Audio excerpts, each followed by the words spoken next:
चलिए प्यारे बच्चों, स्वागत है आप लोग का क्लास 10th का काव्य खंड का चैप्टर 6 है हम लोग का जनतंत्र का जन्म। ठीक है, बात करते हैं इसके लेखक के। जनतंत्र का जन्म के लेखक है रामधारी सिंह दिनकर, जो कि हमारे बिहार बेगूसराय के हैं। ठीक है, लेखक का नाम क्या है? रामधारी सिंह दिनकर। जन्म की बात करें तो 23 सितंबर 1908 में सिमरिया बेगूसराय बिहार में। ठीक है, जन्म की अगर बात करते हैं तो 23 सितंबर 1908 सिमरिया बेगूसराय बिहार।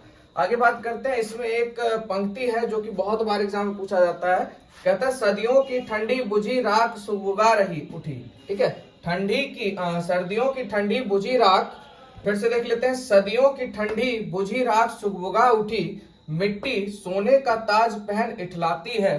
दो राह समय के रथ का घर घर नाद सुनो, सिंहासन खाली करो कि जनता आती है। बहुत बढ़िया पंक्ति है। चलिए इसका अर्थ समझते हैं, अर्थ हम लोग देख लेते हैं। तो सदियों से गुलाम भारत स्वतंत्र हो गया।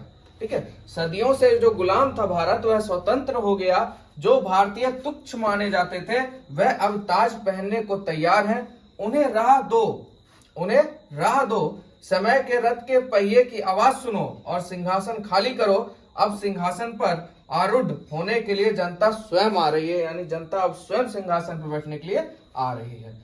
तो ये पंक्ति आप लोग थोड़ा सा याद कर लीजिएगा, एग्जाम में बहुत बार पूछा गया। चलिए अब आगे बढ़ते हैं हम लोग बोध और अभ्यास की तरफ।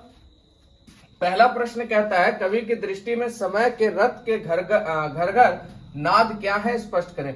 कवि की दृष्टि में समय के रथ का घर घर नाद क्या है, उसको स्पष्ट करें। चलिए, पराधीनता की समाप्ति। लेखक के हिसाब से इसमें पराधीनता की समाप्ति और स्वाधीनता की प्राप्ति। तो कवि की दृष्टि में समय का रथ का घर घर नाद जो है उसका अर्थ ये है, यानी अर्थात अगर देखते हैं तो जनता का समय आया है अपना जनतंत्र को कायम करने का, अपने जनतंत्र को कायम करने का, कि भैया अब जनता तंत्र चलेगा।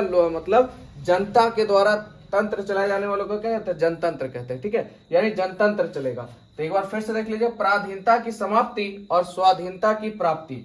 कवि के दृष्टि में समय का रथ का घर घर नाद है। इसका मतलब यह अर्थात जनता का समय आया अपना जनता को जनतंत्र कायम करने का। ठीक है, चलिए अगले प्रश्न को देखते हैं।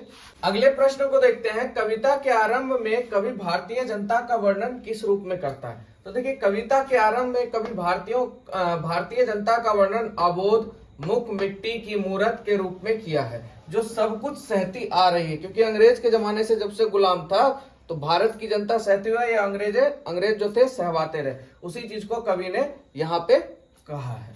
अगला है, कवि जनता के स्वप्न का किस तरह चित्र खींचता है? जनता के स्वप्न का कवि किस तरह चित्र खींचता है? तो कवि जनता के स्वप्न का चित्र अजय, जो अंधकार का भी वृक्ष स्थल चीर डाले, इस प्रकार उमड़ता हुआ खींचता है। यानी सीधा समझिए, अंधेरे से उजाला की तरफ जाने का। ठीक है, कवि जनता के स्वप्न का चित्र अजय, जो अंधकार का भी वृक्ष स्थल चीर डाले, इस प्रकार उमड़ता हुआ खींचा है। मतलब लेखक जो हमारे रामधारी सिंह दिनकर है, उन्होंने स्वप्न के बारे में लिखा है। अगला है 8 का ख है, बहुत इंपॉर्टेंट है ये भी। हुकारों से महलों की नींव उखड़ जाती, सांसों के बल से ताज हवा में उड़ता है। जनता की रोके राह, समय में ताव कहां, वह जिधर चाहती है कल उधर ही मुड़ता है ना। बहुत बढ़िया डायलॉग है। चलिए एक बार और फिर देखते हैं, मतलब पंक्ति है यहाँ पे। हुकारों से महलों की नींव उखड़ जाती है, सांसों के बल से ताज हवा में उड़ता है।